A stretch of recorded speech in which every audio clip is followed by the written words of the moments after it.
Ansiedade brasileira. Por que vivemos em alerta constante? Você sabia que o Brasil foi apontado pela OMS como o país mais ansioso do mundo?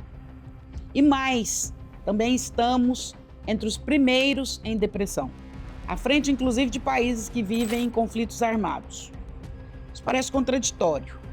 Como que um país que não está em guerra formal pode apresentar índices de ansiedade tão altos quanto ou maiores do que lugares onde há bombardeio, conflito armado e instabilidade extrema? A resposta é profunda e começa com uma palavra: hipervigilância. O brasileiro vive em estado de alerta e talvez já tenha se acostumado tanto com isso que não percebe mais. Vamos começar pelo básico da neurociências. O nosso cérebro ele tem um sistema de detecção de ameaça, uma estrutura chamada amígdala cerebral. Ela identifica perigo e ativa o sistema de estresse. Quando o cérebro entende que há risco, ele libera adrenalina e cortisol. O coração acelera, a respiração muda, os músculos ficam tensos, prontos para reagir. Isso foi feito para situações pontuais. Um assalto, um acidente, um perigo real, uma ameaça concreta, uma necessidade de fuga ou defesa. O problema é quando esse sistema não desliga. E no Brasil, para muita gente, ele não desliga. Violência urbana, assaltos, inseguranças nas ruas, incerteza econômica, crises políticas sucessivas, mudanças abruptas nas regras do jogo. Mesmo que você nunca tenha sido vítima direta, você vive cercado por relatos, notícias e experiências indiretas. O seu cérebro, ele aprende por repetição. Se todos os dias você é exposto a informações de ameaça, o corpo aprende que o mundo é perigoso. Isso gera o que nós chamamos de estresse crônico. E esse estresse crônico desgasta o sistema nervoso. O cortisol, que deveria ser liberado em situações específicas, passa a circular de forma contínua. Consequência? Sono leve, dificuldade de concentração, irritabilidade, cansaço constante. Sensação de que algo ruim está prestes a acontecer. Isso a gente chama de ansiedade estrutural. Doutor André, mas e os países em guerra? Aqui entra um ponto muito interessante. Em países que vivem guerras declaradas, existe um inimigo claro. Existe uma narrativa construída com o objetivo de fazer as pessoas se sentirem ameaçadas. Existe uma delimitação do perigo. Parece paradoxal, mas o cérebro humano lida melhor com ameaças claras do que com ameaças difusas. No Brasil não há uma guerra formal, mas há uma sensação permanente de instabilidade. Não sabemos quando a economia vai mudar drasticamente. Não sabemos quando haverá uma nova crise política. Não sabemos quando um evento violento pode acontecer. É uma guerra simbólica, invisível e contínua. A psicanálise chama isso de angústia difusa. Não é medo de alguma coisa específica, é medo do que pode acontecer. E quando o perigo não tem forma definida, o cérebro não sabe quando relaxar. Em uma guerra declarada, existe alerta alto, mas existe também momentos de pausa definidos. Na instabilidade crônica, não há pausa clara, e isso gera um desgaste. O brasileiro aprende desde cedo a se adaptar. Aprende que precisa estar atento, aprende que precisa se virar, aprende que as regras do jogo podem mudar a qualquer momento. Essa adaptabilidade é uma força, mas ela também tem um custo. O sistema nervoso aprende a nunca baixar completamente a guarda. Isso é hipervigilância. E hipervigilância constante impede relaxamento profundo. O corpo fica sempre levemente contraído. A mente fica antecipando. Antecipar é um mecanismo de proteção, mas quando ele vira padrão, ele vira sofrimento. E ainda tem mais um fator: o excesso de tela e a ameaça digital. Agora aqui vamos adicionar ainda essa mistura de ansiedade, do bolo ansiedade, um fator contemporâneo. O Brasil está entre os países que mais passam tempo nas redes sociais. E redes sociais funcionam como amplificadores de ameaça.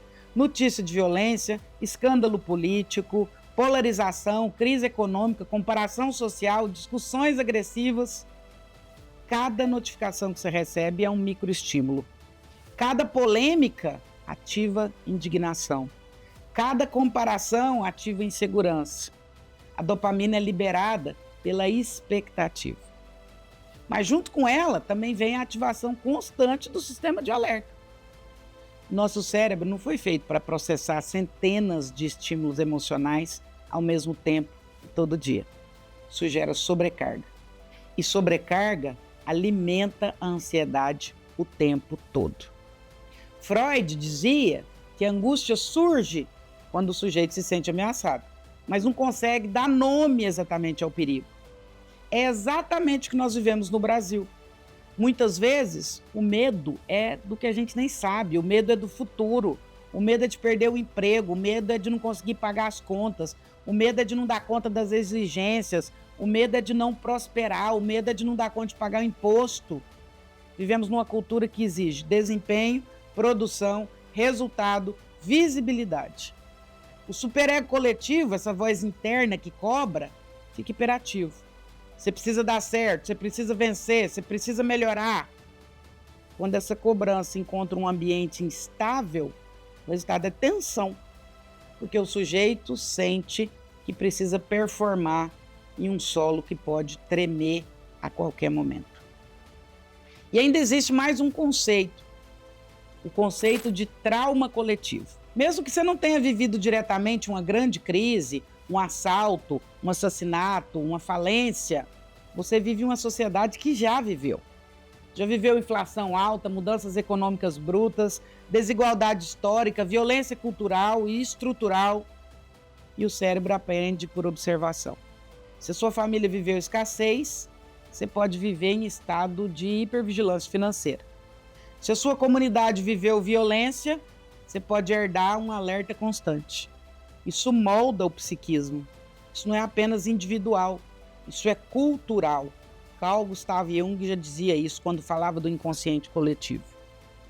E aí, a ansiedade começa a virar a nossa identidade. E isso é um risco perigoso. Quando um país inteiro vive ansioso, a ansiedade vira normal, vira identidade. Eu sou assim mesmo.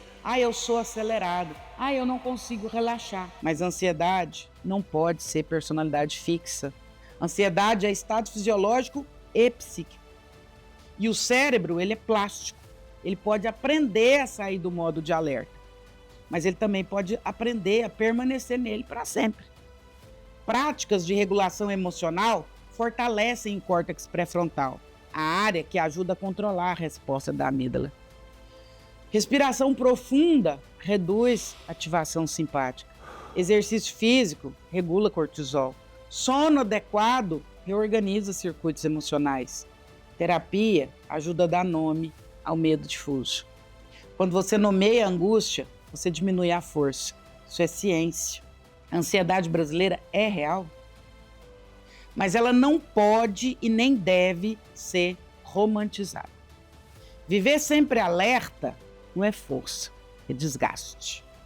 Talvez a pergunta mais importante seja: você está vivendo ou está apenas tentando evitar que algo ruim aconteça? Se o seu corpo vive permanentemente preparado para o pior, ele nunca experimenta plenamente o presente. E viver apenas em modo sobrevivência não é viver, é resistir. Doutor André, e o que eu devo fazer? Aqui eu chamo de consciência como saída. Você não controla o cenário político, você não controla a economia global, você não controla a violência estrutural, mas você pode aprender a regular o seu sistema nervoso. Você pode reduzir a exposição constante de ameaças digitais. Você pode aprender a diferenciar perigo real de antecipação mental. Você pode treinar o seu cérebro para relaxar.